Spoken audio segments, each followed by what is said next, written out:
আসসালামু আলাইকুম, শুভ সকাল। প্রিয় বন্ধুরা, ভালো আছেন সকলে? আশা করি আজকে তো এখন কেবল আসলাম সাইডে, দেখা দেখি করলো তো দেখা যাচ্ছে না। আমাকে দেখলে তো খেলে ছুটে আসে।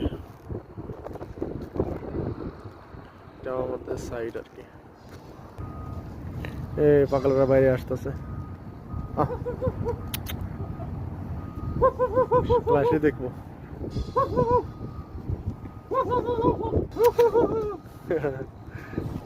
এটা আমাদের engineer, side engineer, civil engineer. এটা এটা সকালে দেখলেই আসবো। সকালে খানা দিয়ে দিছি। পোলাটা কই?